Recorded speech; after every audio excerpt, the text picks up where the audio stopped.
Wednesday, everybody. Hope you're having a good day so far and a good week.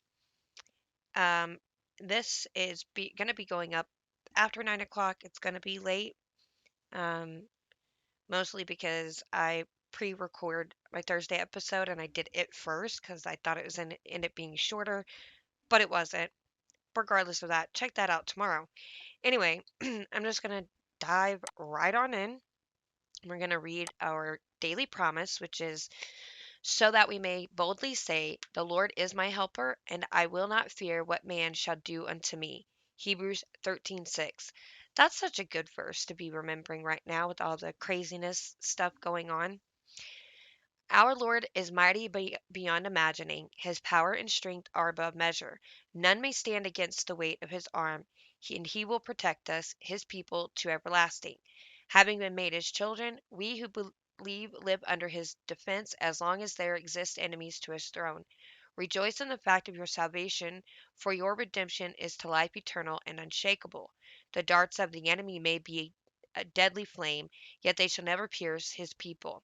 We rest under the banner of the King and sit in the shade of his mighty shield. Take heart in the strength of our Lord and give no fearful recognition to the weak boasting of the world's powers. This is what you have to remember, and that this is why you can stand up and speak the truth and not worry about what's going to happen to you. That's all I'm saying. Okay, first of all, let's talk about Governor Cuomo, soon to be ex Governor Cuomo, who resigned yesterday. I think he's got 2 weeks in office and then he's out. I don't know why it's not like almost immediately, but it is what it is. Um, so where did it go? I was reading one. Okay. Well, anyway, you know, he resigns. What he says is, I think that given the circumstances, the best way that I can help now is if I step aside and let the government back to governing. Ahead of announcing his resignation, Cuomo again reiterated that he denies the sexual harassment allegations and alleged that media and social media weaponized the Attorney General's report, which he said did not allow for a fair hearing. Well, you didn't even have a hearing. That's the thing. They just brought up this stuff. He wasn't charged with anything. He didn't have to resign. He could have stayed and fought it if he truly believed he was innocent. But he stepped down because he knows he's super guilty and he doesn't want to deal with it. He said, I've never crossed the line with anyone, but I didn't realize the extent to which the line has been redrawn. There are generational and cultural shifts that I just didn't fully appreciate. My instinct is to fight through this controversy because I truly believe that it is politically motivated. I believe it is unfair and it is untruthful. The resignation will take effect in 14 days when Cuomo officially steps down from his position. Lieutenant Governor Kathy Hochul, or whatever her name is, a little-known New York Democrat who has served with him for 2 terms, will assume office. Last week, she called his behavior repulsive and unlawful, but declined to comment extensively, citing her place in the line of succession. Um, So the governor's decision comes amidst mounting pressure from high-profile Democratic politicians, which would be Joe Biden, Chuck Schumer. So it says our investigation revealed that the governor's sexually harassing behavior was not limited to members of his own staff, but extended to other state employees, including a state trooper on his protective detail and members of the public. So apparently, this state trooper that was on his protective detail, he asked her if she knew of any women he could meet that were into pain. So gross. Anyway, so great. He's resigning. And they get stuck with another Democrat.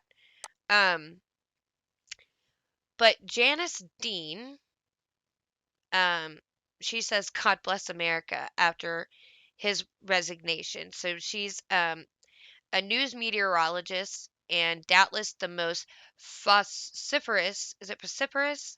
I guess, opponent of New York Governor Andrew Cuomo over the last year after his policies led to thousands of nursing home deaths, gave thankful praise after news of Cuomo's plan to resign broke, tweeting, God bless America. See, this is when he should have resigned, is because he killed a bunch of people during COVID. So anyway, so she tweeted out first, "Holy, is he going to resign?" Because she wasn't sure. Then OMG, it's happening. He is out. God bless America. Last week, after the release of a bombshell report from New York State Attorney General Letitia James, which had been awaited for months, that wound up accusing Cuomo of numerous instances of sexual harassment, Dean, who had harshly criticized Cuomo for over a year after her husband's parents died in nursing homes from the coronavirus, issued a series of searing tweets, writing, "The angels are on our side, here on earth and in heaven." She said, "I've always said I don't care what brings him down. He's a monster and deserves to go in shame. But also, please don't forget our loved ones that are no longer with us to testify." Um, she tweeted, "Hi, Carl Hesty and the Assembly. You need to get that impeachment ready today." In June 2020, Dean slammed CNN for a 9-minute interview with Andrew Cuomo, in which they never asked him about the state's prior policy on returning nursing home residents to their homes, even if they had the virus. Dean tweeted, CNN doesn't ask Governor Cuomo about nursing home deaths. Shame on Poppy Harlow and Jim, is it Jim Ciuto? I don't know. Bravo to rule on MSNBC for being a journalist. In October 2020, appearing on NBC's Today Show, Cuomo discussed his new book, American Crisis, that spoke of his hard won lessons in leadership and his vision for the path forward. During the interview, Cuomo likened the COVID pandemic to a sporting event, claiming the game isn't over. Dean fired back on Twitter, profiting on the deaths of over 30,000 New Yorkers. Also, the governor refers to the pandemic and the deaths of our loved ones as a game.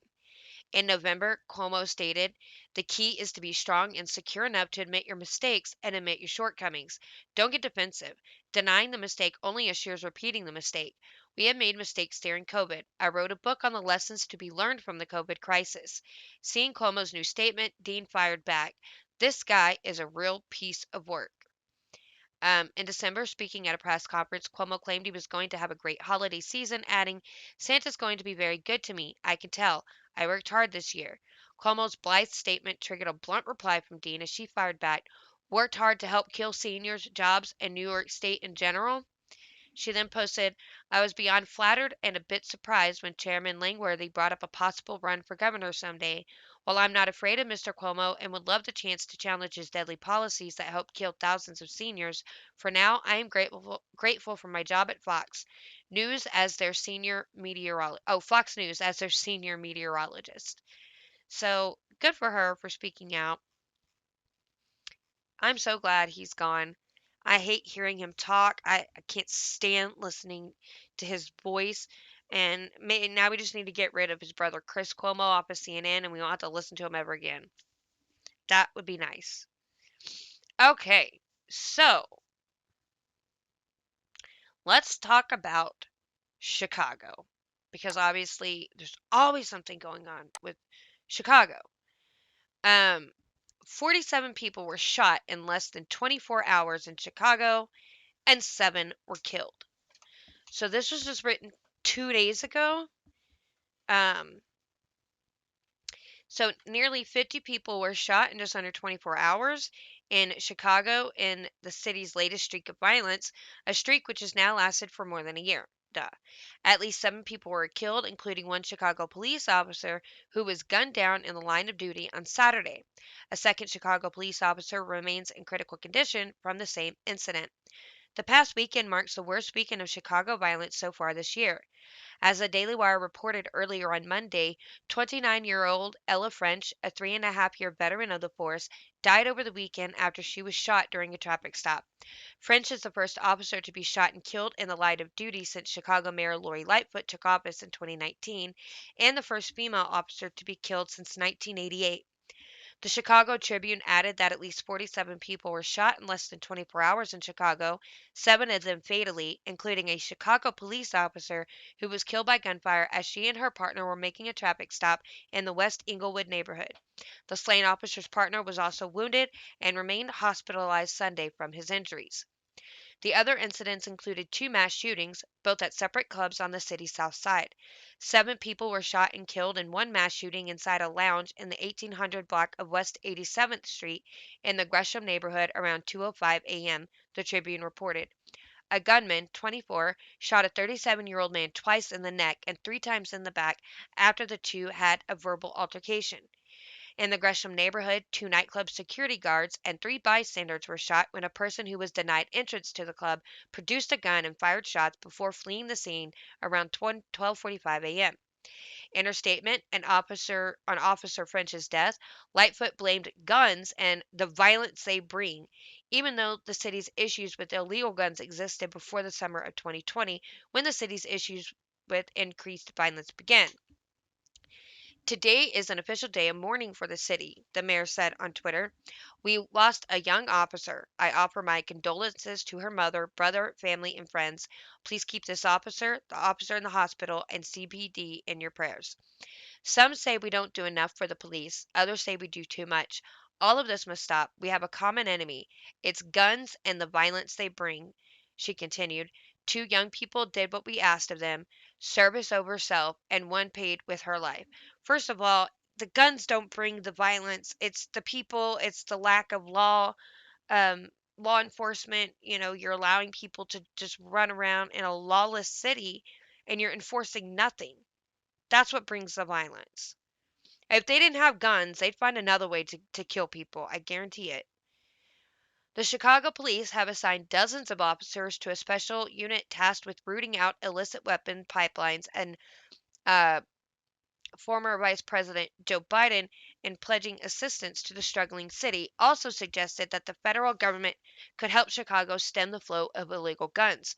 According to the Tribune's official tally, 365 people have been killed this year so far, and 2,021 people have been shot.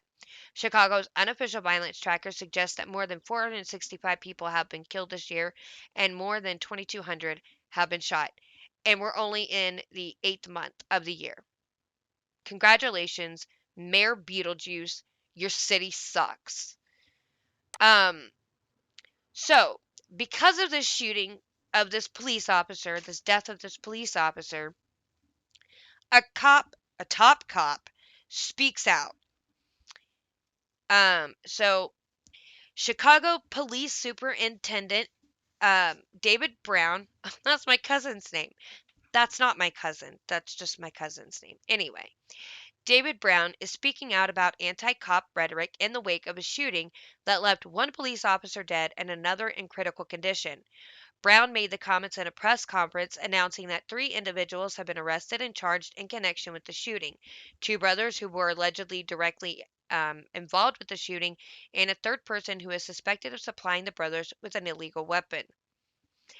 While we continue reading this, I want you to go ahead and start paying attention to the details and see if you can't come up in your mind with who these people were that killed this police officer. And then we're going to find pictures and we're going to see if we're right. I think that the people of Chicago need to pray not only for the recovery of our officer who is fighting for his life, but also for other officers on the street doing the job. Brown said, lamenting what he called low support for the police from the public and members of the media who often focus on police reform issues and not acts of heroism. It's past time to stop this, imbalanced in treatment of police officers here in Chicago and everywhere in this country. We're flawed, just like the media gallery is flawed, just like every profession in our country is flawed, but they go down dark alleys none of you would go down to protect you. Brown said that investigators do not yet know why Officer Ella French and her partner pulled over an SUV in Chicago's South Side Friday night around 9 p.m. Body cam footage shows the 3 occupants were out or in the process of being taken out of the vehicle when Eric Morgan, the first suspect, ran, leading one officer to chase and apprehend him nearby.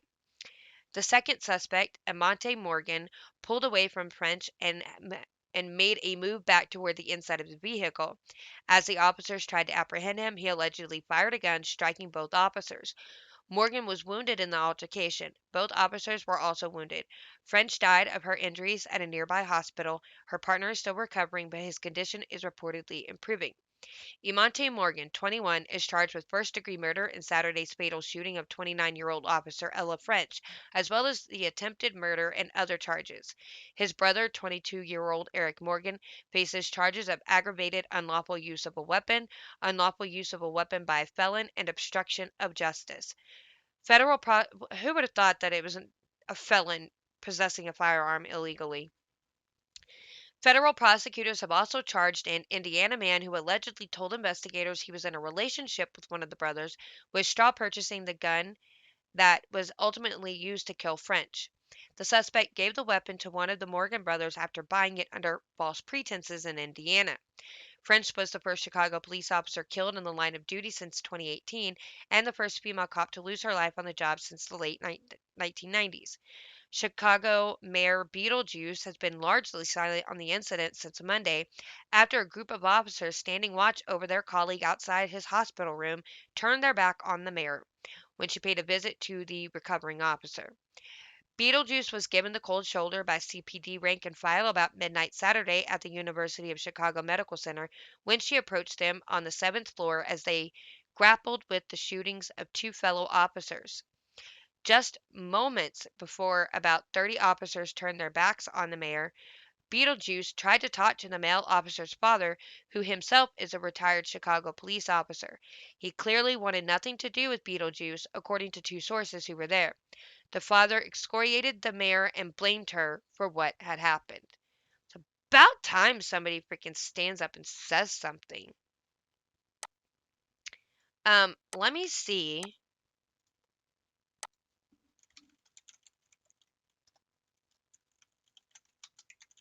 if we can find what happened. Let's see if we can get it off of here. It should have footage. So let's try that.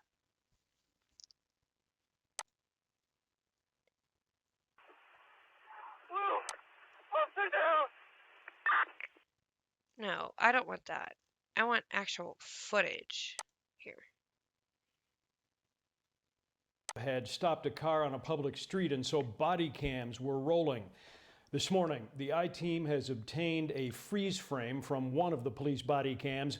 What is seen here is the front seat of the suspect car. We aren't showing the woman in the passenger seat as she hasn't been charged.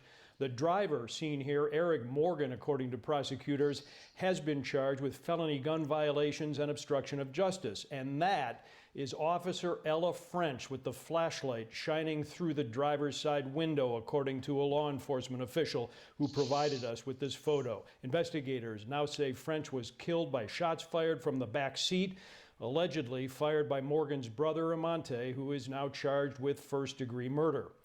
The special South and West. There were 3 police and South Bell stolen vehicles have been 500 plus officers. I would have thought area that they would have put the body cam footage. 40 years experienced. Anything else? Superintendents have this one sergeant for every 8 or 10 police. Guess not. But there are pictures we could look at here. Can you go away? Okay. So, this is Imonte Morgan, allegedly fired at the officers. Separate surveillance footage shows police pull over the Morgan brothers and a female passenger. The SUV was pulled over during a routine traffic stop on Saturday night. One of the suspects was seen on video running from the scene as local residents chased them down. Police are seen after the shooting death of Officer Ella French. Press conference. Oh, I like that picture. That's how we should be treating these cops that die in the line of duty. So this is Imonte's older brother, Eric Morgan. He was driving the car. I told you, just take a guess and put it in your mind what you think these people look like. And you already know. You already know. That's why it's not huge news. That's why they're not talking about it, because they don't want to talk about it. But I still wanted to find like body cam footage. Who is this? This might be the guy that gave them the gun. I'm not sure. I don't know. Maybe that is the other one. But there's no footage. They say that they have the body cam footage, but they don't.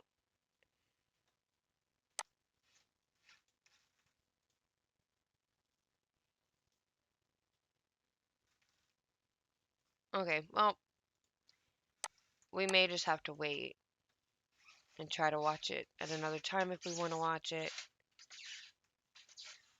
Anyway, well, if you want to go find it, you can go find it. Clearly, I was unsuccessful at finding actual body cam footage. That's fine. Um, but this is a big deal. I mean, this is something that needs to absolutely stop. So,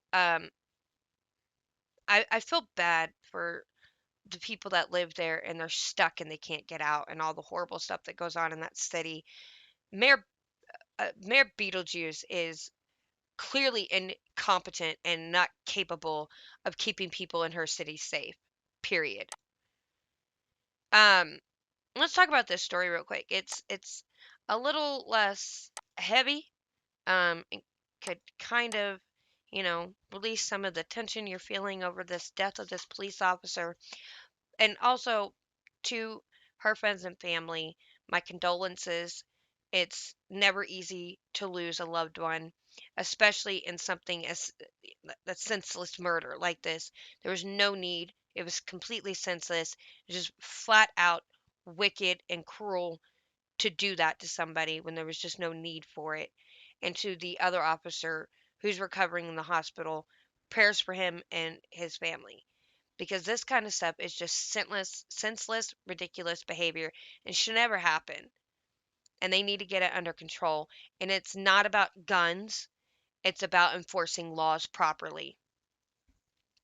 Okay, so apparently this mother of three was about to be evicted, which um is weird because I thought that they had the eviction moratorium where you couldn't evict anybody, but apparently it's a limited eviction moratorium, so it doesn't necessarily apply to everybody. Obviously, my thought is that if you're getting evicted, you'll go to whoever you're supposed to go to be like, oh, but the eviction moratorium, and they're going to tell you, oh, but it's limited and you don't actually qualify. And they're actually going to tell everybody they don't qualify. So nobody actually qualifies, but they're just lying like some people don't qualify. So they can say that they're doing it, but they don't actually have to enforce it, you know? Anyway, I hope that made sense. So last week, the unelected bureaucrats at the CDC overruled the Supreme Court and declared renters do not have to pay rent for a few months more. CNN entered, it's so funny that somehow the CDC became the highest power in the land over the Supreme Court. And I mean, it just happened out of nowhere. CNN introduced us to Dasha Kelly. It was somewhere between Congresswoman Cori Bush and social media influencer AOC overthrowing Nancy Pelosi with a publicity stunt, and Joe Biden admitting what he was doing was illegal, but she was a single mother of three about to be evicted. She was why Congress needed to pass the moratorium. There was a follow up in case the sob story didn't get to you. Okay, so here's her sob story. Tonight, the White House saying it doesn't have the legal authority to extend the expired federal eviction moratorium on its own and is now, quote, challenging every landlord to hold off on evictions for the next 30 days. It comes as America is at risk of a full-blown crisis as millions of Americans fear losing their homes and Congress is pointing fingers over who's to blame. Nick Watt is out front. This is the letter. Oh, I owe $1,900. That letter is a 24-hour eviction notice. And you guys honestly freaked me out when you knocked this morning. I'm not going to lie, because I'm really thinking they're coming at any moment. To throw Daisha Kelly, who goes by Kelly, and her little girls, Sharon, Kia, and Imani, onto the street. Talking about it doesn't help. Sorry. No, Kelly, listen, we're sorry to. Yeah. You know what's happening, but when you start talking about it, it's different. It's like it's bringing all of my emotions back up. I'm sorry. Kelly was a casino dealer here in Las Vegas. Loved it. I'm automatically, come on, please win. I'm rooting for you. Like, as soon as they bust, I'm upset too. I win. She lost her jobs, now has no car, and no money for childcare. It's this tiny virus that has come along and just.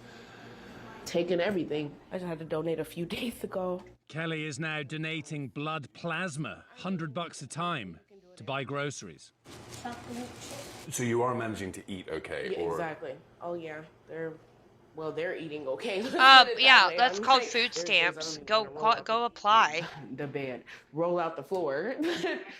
You get what I mean. Kelly's pawned or sold nearly everything. A lot she of had. families have had to live like this here. There before. was a TV right here on top of this stand, so I had to pawn that. She thought about working online, but You lost your laptop as well? Oh, I had to pawn that trying to keep up with the bills. So. this Why didn't she is go the girl's apply room. They for used to have their temporary bed assistance? right here, and they used to have a little chest there. Not anymore.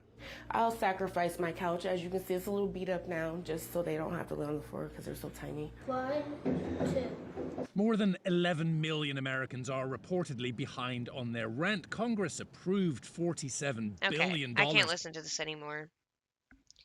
So her sob story is she had a job, she lost her job, she had to pawn almost everything in her apartment just to pay the bills, and she donates her plasma for $100 to buy food.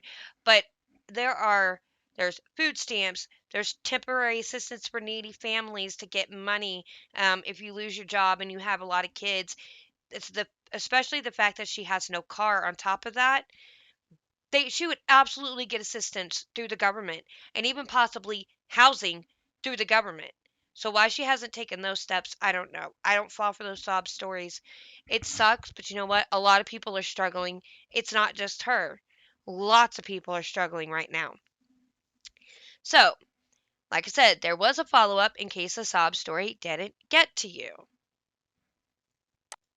Congresswoman Bush joins me now. And Congresswoman, wow to you. How does it feel to hear this news of this moratorium tonight? Thanks to you.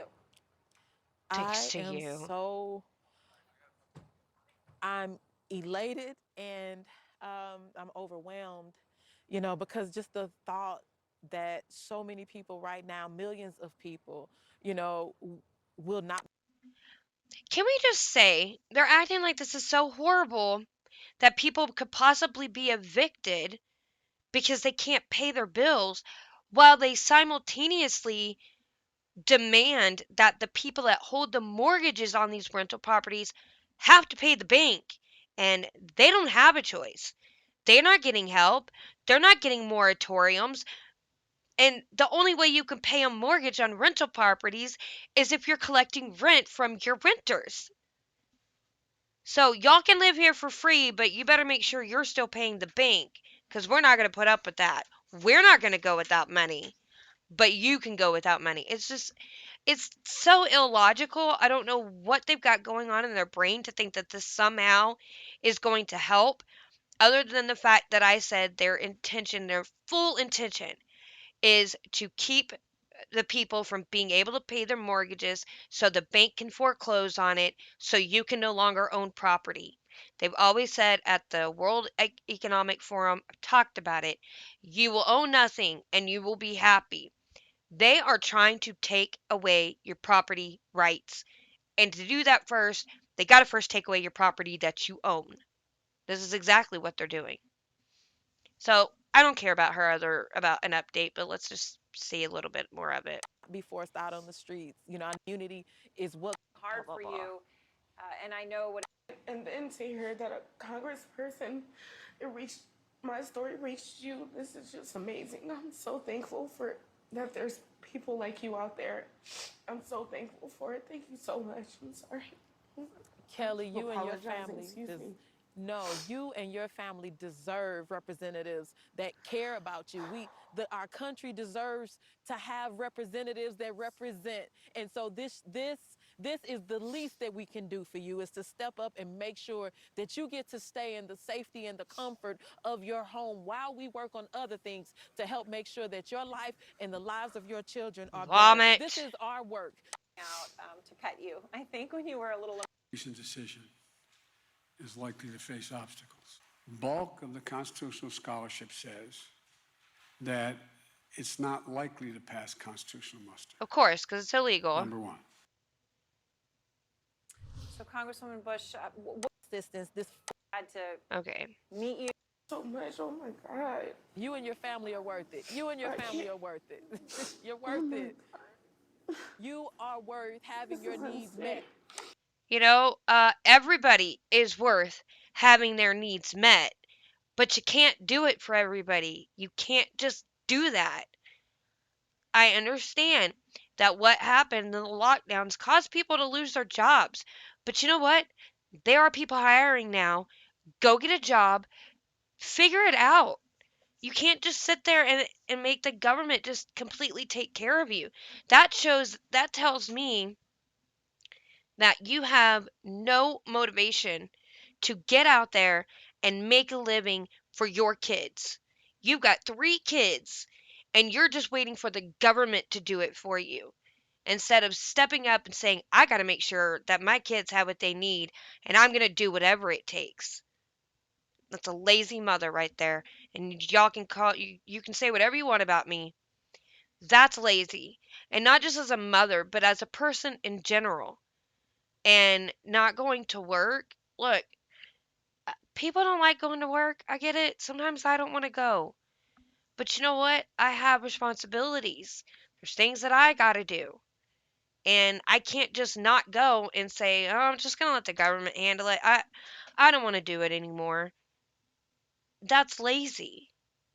And yes, I get lazy sometimes. I think everybody gets in lazy moments. That's just natural. But this is ridiculous. I can't. Cori Bush makes me want to vomit. Okay, so we now know that Joe Biden let the CDC pass this because they're the new legislative branch. I don't know. I don't remember when that happened. I don't remember passing a law to add another legislative branch to the government. However, he said it was illegal, but we're going to do it anyway because it's going to take too long to go through the courts. But I, my hope is that when it gets to the court and they say you can't do this, it was absolutely unconstitutional, is they're going to have to figure out a way for the time that he extended it to the time that it gets to court. So not the whole eviction moratorium, but from the time they extended it to when it hits the courts, the government's going to have to pay all those rental property owners all their back rent. That's what I think would be great, except the fact that it's going to come out of our tax dollars. So maybe not so great. Okay, so donations came rolling in. CNN promoted a GoFundMe to help this single mother of 3 keep a roof over her poor little baby's heads. Why does she need donations? She can't be evicted. So what does she need money for? When Biden signed what he admitted was an illegal act, Kelly was held up as the reason why. Oh, baloney. Turns out the broad was lying. After CNN originally aired her story, Dasha Kelly clarified to CNN that she is not the mother of the 3 children in the featured story. She has no kids. CNN has verified she takes care of the children in her home for periods of time. She says she originally described herself to CNN as a mother because she considers herself to be like one of them. CNN has learned the children are also cared for by their mother, Shadia Hilo, and their father, David Allison, who is Kelly's boyfriend. Not even her kids. They weren't her kids, they were the boyfriend's kids. GoFundMe is offering refunds. Any leftover donations will be split between the kids and Kelly. She shouldn't get nothing, that stinking liar. CNN, a news organization, saw a story that fits its narrative and leftist political agenda without doing any research. Knowing how easy it is for people to lie on social media, you would think a news network would do the slightest bit of legwork. But this is the network that still employs Chris Cuomo. Journalistic integrity is both racist and sexist. People like Brian Stelter don't understand why people hate and don't trust the media. He should watch CNN occasionally to get an idea. Yeah. Oh my goodness. It's so nuts. It's just so ridiculous. Real quick, last story, because in the second segment, I'm going to be doing something completely different. The last segment is about the Texas House Speaker signed 52 arrest warrants for absent Democrat lawmakers. Now, first, there was a district judge that said that Governor Abbott couldn't have these Democrats arrested, but they took it to the Supreme Court yesterday morning, and the Supreme Court said, yes, you can. So Dade Phelan officially signed civil arrest warrants for 52 House Democrats who refused to show up for another special legislative session, thereby keeping the session from proceeding. As the Washington Post reported, Phelan's spokesman Enrique Marquez said warrants were signed for 52 Democrats who failed to return during the fifth day of the House's second special session, leaving the chamber 8 members short of a quorum. The move by Phelan comes after the Texas Supreme Court overturned a ruling Tuesday by a Travis County district judge that blocked them from ordering the arrest of quorum-busting Democrats who were in Washington, D.C. for about a month. Democrats who are arrested would not face criminal charges and could not be jailed or fined. Law enforcement officers carrying out arrest orders by state officials could only try to bring them to the House chambers. The Supreme Court of Texas swiftly rejected this dangerous attempt by Texas Democrats to undermine our Constitution and avoid doing the job they were elected to do, said Renee Eza, I don't know, an Abbott spokeswoman. We look forward to the Supreme Court upholding the rule of law and stopping another stall tactic by the Texas Democrats. The warrants are expected to be delivered to the House Senate Sergeant at Arms Wednesday morning. The 52 warrants represent all but 15 Democrats in the lower chamber. There were at least 11 present Tuesday. There were no additional new Democrats on the floor Tuesday after 4 returned a day earlier and drew the wrath of some Democratic colleagues still in Washington and prompted a renewed push inside the party to hold the line. The Texas Democrats fled the state last month to go to Washington, D.C., in an effort to stop legitimate democratic processes from being carried out by the state's legislature because they lacked the power to stop the bills from passing. The Texas Democrats then endured weeks of embarrassment after multiple members who traveled to Washington, D.C. tested positive after the overwhelmingly majority of the members had been photographed not wearing masks on private flights to the nation's capital. Love it. I told you that if he did not have these people arrested like he said he would, I thought he would have a hard time getting reelected in 2022. However, I have a pretty good feeling about Governor Abbott being reelected. So far, I've always been a little iffy because there was a lot of things that he did that I disagreed with, but I'm starting to lean more towards I would vote for him and reelect him, but there's still some time. We still got to see what happens. You don't make your choice until you have to actually make your choice. And make sure you're paying attention. That's all I can say.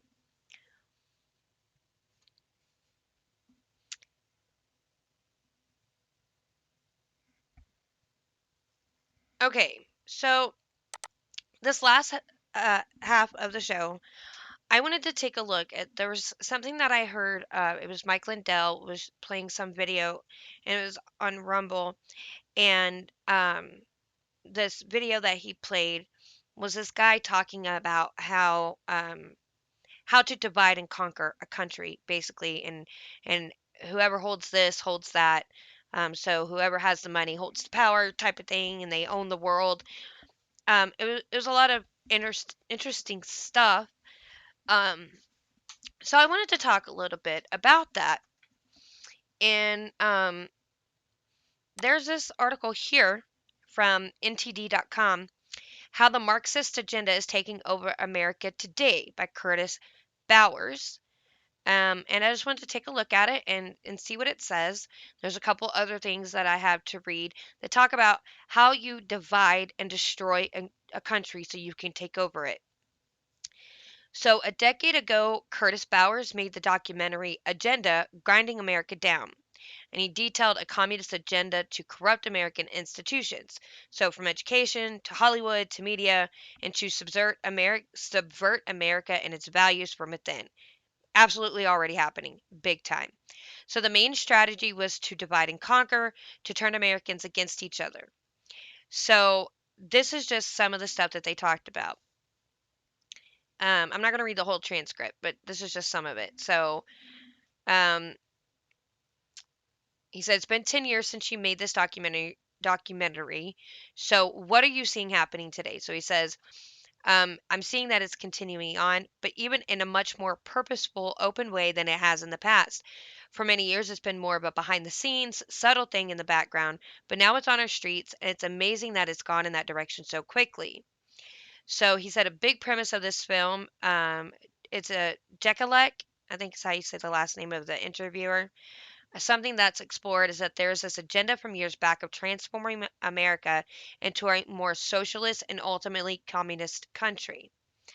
Um, he said that socialism is the road to communists, and it's like a stepping stone.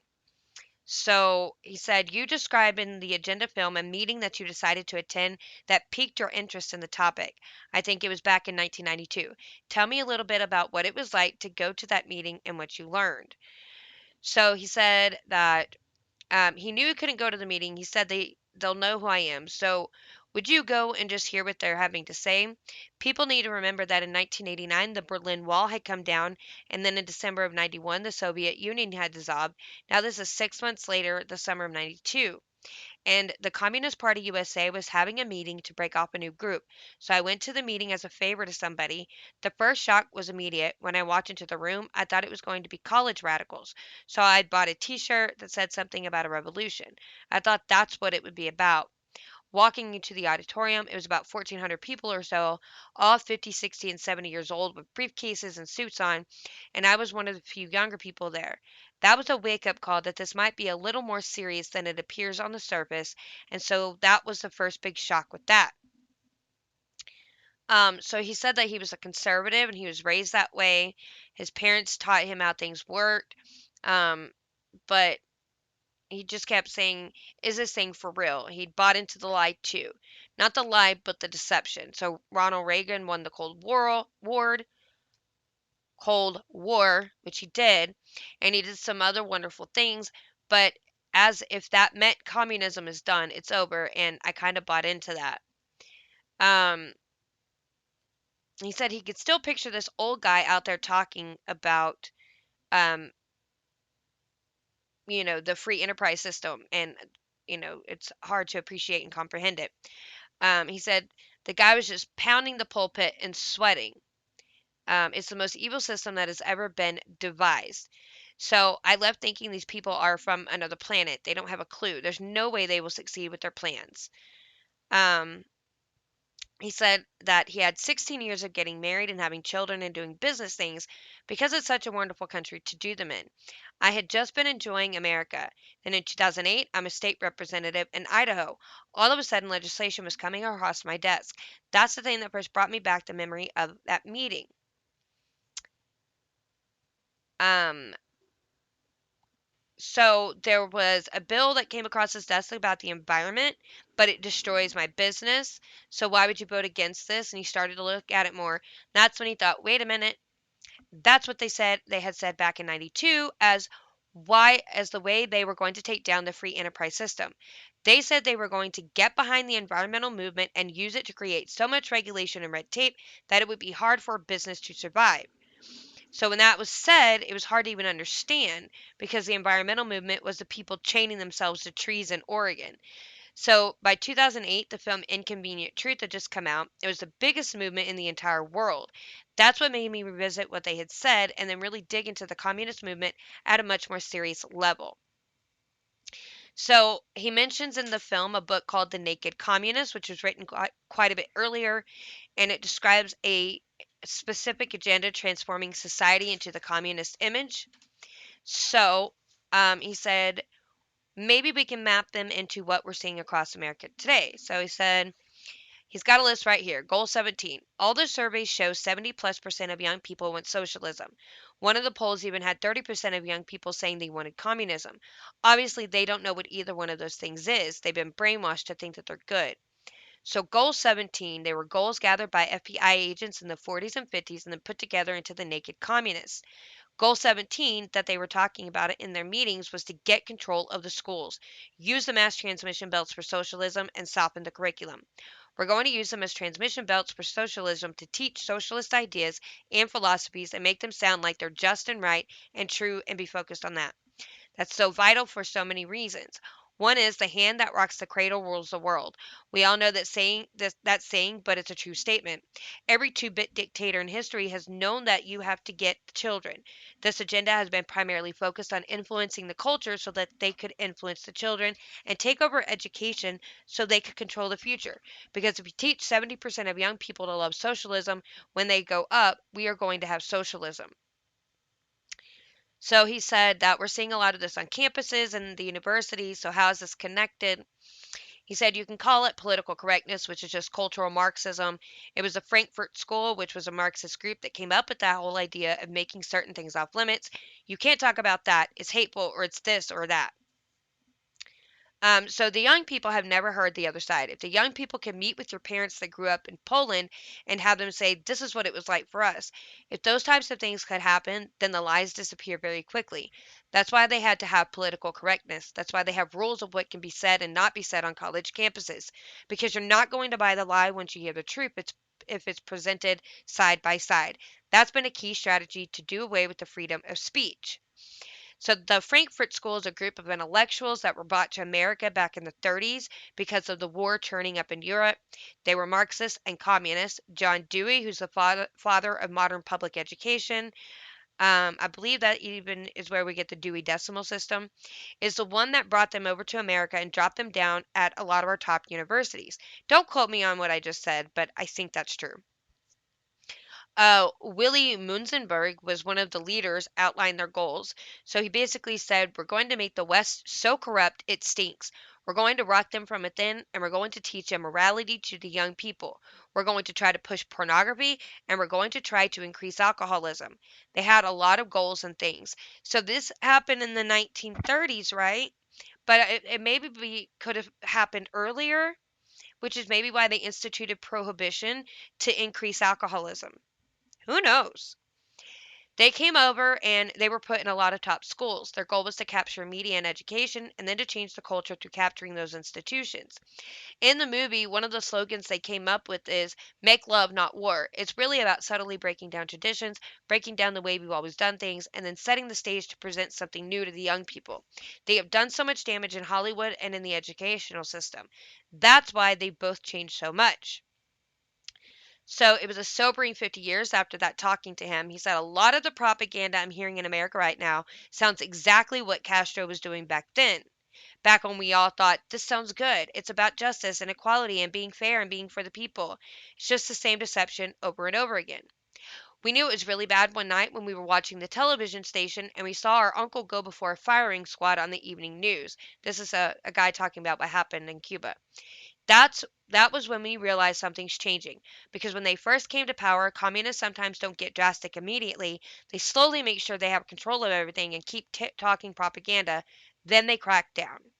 He told me about the crackdown. His dad came home one day from their sugar plantation, which was one of the largest in Cuba. He said for hours he wouldn't even talk. Mom kept asking, what's wrong? What's wrong? He just shook his head and couldn't talk. And it finally came out later. He said, we have nothing. They've taken everything. They just took the sugar plantation. I'm just working for them now out in the fields cutting the sugar cane. He had so many stories like that. He said, we were promised all this and we got nothing except a nightmare. And it's really powerful. Um, so when he was getting ready to leave Cuba at 18 and not ever come back, he couldn't even tell his own parents because he said every family had an informant and he didn't know who it was and he was scared it might stop him from being able to go. He got some kind of permission to go get a degree to come back and help Cuba be better.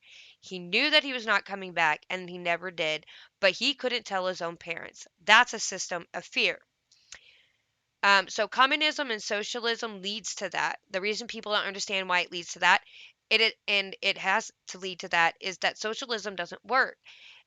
As it starts to collapse, the people in power are not going to lose their power, so that's when the guns come out. They can only do that if they've created a socialist society where they have the levers of control. It's hard to go from free enterprise to communism because the people still own all the wealth and the power and the money making things. That's a hard transition. You've got to go into socialism first. So, long story short, he's kind of going over things that happened in Cuba and how it turned into communism and things like that. I Go look up ntd.com and find this because there's a lot more interesting stuff in it, but for the sake of time, I'm going to cut off and go to the next side um, about how communism sneaks in. This is from nocommunism.com. So, history shows us some of the ways that communism is forced upon a society. It has almost always been a slow takeover, more similar to the proverbial frog in boiling water. The temperature of the water is turned up slowly, and the frog doesn't realize he's being boiled until it's too late. A society at risk of communist takeover allows their government to interfere in areas that should be left to the people. Such a government convinces the people to accept more temporary taxes, while at the same time creating an ever growing number of programs and expenses that require the tax revenue. The programs and expenses become very difficult, if not impossible, to remove, and the tax becomes permanent. Thus, politicians insist they need to raise taxes for new programs and continually increase taxes. The programs are usually tied to special interest groups that claim to serve the people in some way and therefore would make a politician far less likely to allow it to expire, even when it is no longer needed. Allowing it to expire would invite criticism from a political opponent claiming to care more for the people by providing the program. It is at this point the mindset of the people begins to change significantly. The people begin to look at the government as their provider and are unable to realize that the government is only providing based on money it takes from the people and after paying itself from the seized revenue. In this way, the government is making itself the controlling and self proclaimed wiser overman of Karl Marx's communist structure. One example of this is when the U.S. first imposed the income tax on its citizens to fund the Civil War. The tax was said to be temporary, yet exists to this day. The Constitution of the United States was even changed by the 16th Amendment to allow the government power to tax the people. The 16th Amendment says the Congress shall have power to lay and collect taxes on incomes from whatever source derived without apportionment among the several states and without regard to any census or enumeration. But you're not allowed to have taxes without representation. So in order to obtain more power and control of the people, the government must find a way to divide the people. History tells us that one of the most effective ways of doing this is to convince the people that they are a part of a mistreated class or group. You not see what's going on? Sometimes the government will pick a group based on race or sex and convince them that they are being mistreated by the other race or gender. Once again, the only way of salvation for this mistreated group is the government. The government will help their support and gain power on the backs of these people. Once ample power is gained, the government will do some favors for the group who gave them power. But once the power is established to a certain level, such favors usually cease. The government in power now seeks to control even more of the people's money. They must create another victimized group to do so and therefore convince the poor that they are poor because of society's most productive members. They are told that the rich did not earn their wealth but obtained it by fortunate situations or by hurting others. Once Karl Marx convinced the people of this, the people allowed them power enough to literally take over a so called rich person's house. The rich person and his family were forced to stay in the smallest and least desirable room in the house, while the government declared poor were given free reign of the house and the possessions of the rich family. This was one of the final steps in the government owning all the property and wealth in communist Russia. Again, the government acts slow enough to prevent most people from realizing or believing communism socialism is invading. So rather, this process starts by convincing the people that it's fair to tax one person at a greater percentage or for more money. The argument will be that the rich can afford it and therefore it's acceptable to take a high percentage or more from them. The people who are convinced they are victimized will accept this, and even some of the wealthy. Though, in principle, it is unethical to take something from someone on the basis of them having more than you. That will be brushed aside because of the envy that is created by the government. Another step in the divide and conquer method a government might use to enforce communism on a country is to make as many people dependent on the government as possible. This will ensure a base of people to provide votes to keep a government sector or political party in power. The government convinces the populace that rather than directly give the poor food, jobs, training, or even more money, that the government can do it best. So the government will establish yet another government program to help the poor. The program will pay its employees, who will obviously have motivation to keep the program funded and in existence. This is often called a welfare program, and it is a small scale version of complete communism. Money is taken from the producers and given to the non producers. The welfare program in America pays people greater amounts based on the number of children they have, and therefore poor people are having more children in order to receive larger payments from the government. As these children grow up in homes that show them poor financial habits and demonstrate how to live off the government, the number of government dependent people increases. Motivation to obtain employment or earn income, though self employment does not exist because those on welfare are receiving money from the government without having to earn it by working or providing a service. Why work for money when the government gives it to them for nothing? And so the government has already formed a subculture that is communistic. As welfare rolls increase and more money is taken from the wealthy and middle class by the government to give to another group, the direction toward greater government dependency by society is clear, and yet another step has been taken in the government's efforts to impose communism. Another way the government slowly forces communism on a country is by creating a tragedy or winning of a coming catastrophic event. Warning. Once again, the government presents the people as powerless and in need of a savior. The people are told they are in danger, and the only solution is by means of greater government control and interference. Because of the fear this causes, the people turn over their rights, government control, or freedom, and possibly even property, trusting the government to save them. The people soon learn that just as with the case of temporary taxes, the government has no intention of returning what it takes.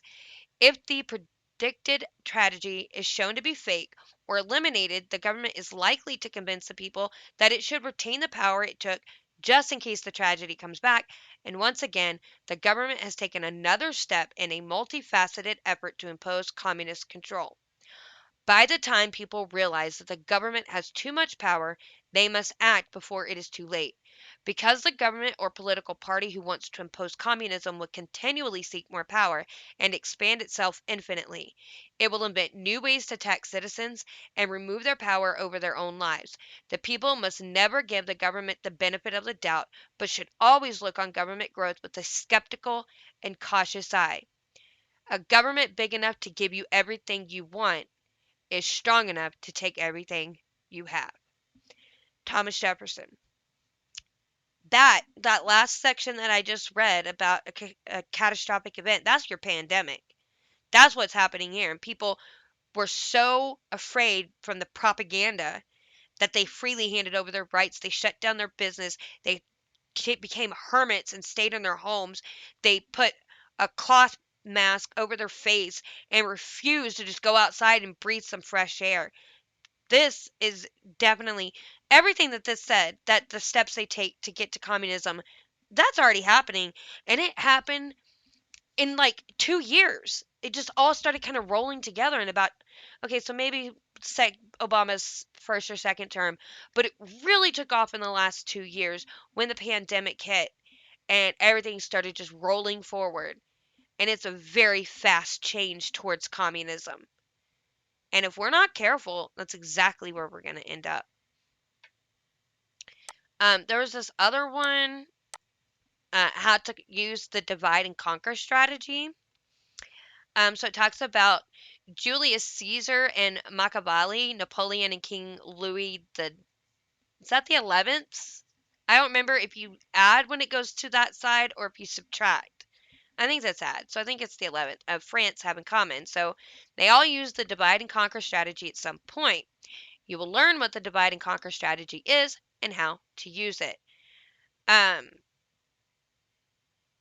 I don't really know if I want to go over this. That's a lot. We'll wait. We'll do this one real quick. So this tells you how to take over a country without firing a shot by Rod Hemphill. So, an article from the Washington Times, which I have linked to the end of this commentary, illustrates what I've written regarding the Islamization of Europe and the refusal of modern ethnic groups to assimilate into the societies into which they have immigrated. In this case, Muslim immigrants in Europe, but it's the same with large numbers of today's Mexican immigrants into the U.S. In previous immigrations, the newcomers were eager to learn our language and become part of the American culture. Their ethnicities flavored and enriched American society, but their ethnicities notwithstanding, these immigrants wanted to shed their immigrant status as quickly as possible and be seen as Americans. Americans from Germany or Ireland or Italy or China, wherever, but they wanted to be Americans. This assimilation builds stability and progress in a society. But the refusal to assimilate that we are seeing today is destabilizing, divisive, impedes the progress and healthy evolution of a culture, and in the end is disastrous to society. This is the historical record, and if allowed to continue, there is no reason to think that it will be otherwise in today's societies, especially since it is being vigorously promoted by politically correct advocates of multiculturalism. Democracies are especially vulnerable to this threat from multiculturalism, which reduces common decency and respect of others to an untenable enforced political correctness, pits each group against the others, weakens national unity while it gives rise to disaffected groups and their threat to national security, and encourages ever larger and more invasive government as all groups weaken their sense of personal responsibility and look to government to take care of more and more of their perceived needs and desires. These non assimilating people come to their host countries to have a better life without any concept that it is the character and values of these countries that have made them freer and more desirable than the countries from which they come, more technologically advanced, lands which have a higher standard of living for every person, and where opportunities exist for every person to improve his situation in life. Although the concept and where opportunities exist for every person to improve his station in life. Oh, I just reread that sentence. Although the concept is not politically correct, the fact that such people immigrated evidences that they regard the opportunities afforded by the culture of their new host country to be superior to those of their native culture. If they were to assimilate, they would be expected, even encouraged, to retain meaningful elements of their native culture, but they would also be adopting their new country and its culture and giving their loyalty to it. And this only makes sense because with their loyalty, their new country and their own lives and livelihood are stronger and more secure. On the other hand, by refusing to assimilate, they are destroying the very things that give them that which they treasure about their new country. By refusing and don't really belong By refusing to assimilate, they must of necessity always be regarded as outsiders, people who are out of place and don't really belong here, and this means they will always be viewed with a certain amount of suspicion in terms of national security. I don't have a solution as to how we can cause immigrants to want to be Americans, but I do have a couple suggestions that strike me as basic moves in that direction. First, we must not accommodate pluralism in language. Every nation with multiple languages is weakened in its unity and its functioning by accommodating languages other than the one common language. This is easily observed in nations from Canada to India, in contrast to Israel and the US prior to the 1950s, in which immigrants knew that if they were going to enjoy the maximum benefits and advancement in their new society, they had to learn the language. Secondly, instead of watering down entrant citizenship requirements in order to accept the maximum number of immigrants, as the U.S. has done over the last 50 years, we need to ensure that these newcomers understand the basic functioning of our government and the historic documents upon which our government and society is built. It's not enough that they have some idea of freedom and their right to vote. It is imperative that they understand and appreciate why these rights and freedoms are here for them and how they work. Without this basic understanding, they, like many of our own people over the last couple generations, will be illiterate in matters of civics and political science, and in this ignorance will tinker with the foundations of our government and society, failing to understand the difference between improving the administration of justice as opposed to changing its fundamental character. Given their ignorance of these matters, and therefore their uninformed attempts to change our culture and the way our government is administered, two sayings come to mind. They are, quote, killing the goose that lays the golden eggs, end quote, and, quote, if it ain't broke, don't fix it, end quote.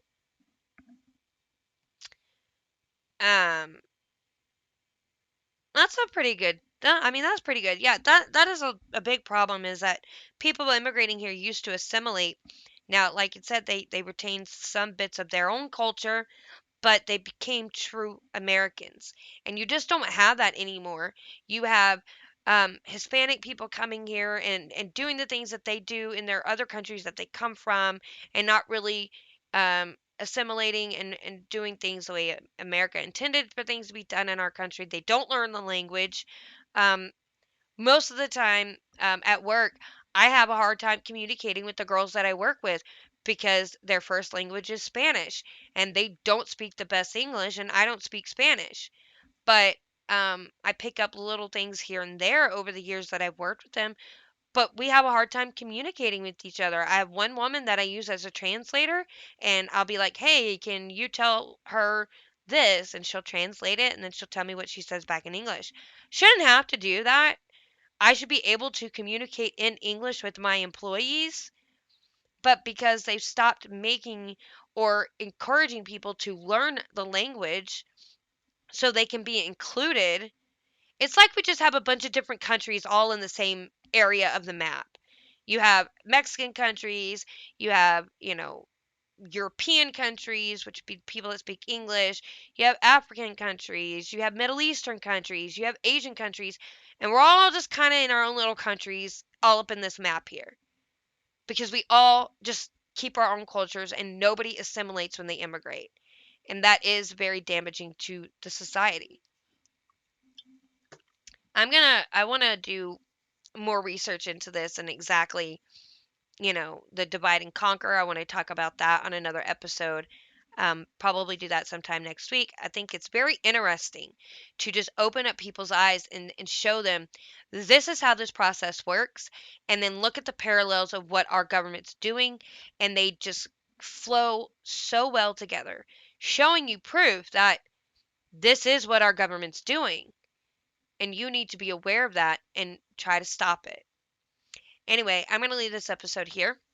I want to thank you for joining me, and I hope you learned something new today. I always love teaching something, so if you get something from it, like the video. Um, Join my Facebook, Lauren Collins. I just got to say something. Email me, gotta say something 21 at gmail.com. I do have a subreddit community, r slash just gotta say something. Let me know if y'all think it would be easier if I just had an Instagram rather than a subreddit. I really don't even know how many people actually use Reddit. So let me know if an Instagram would be better.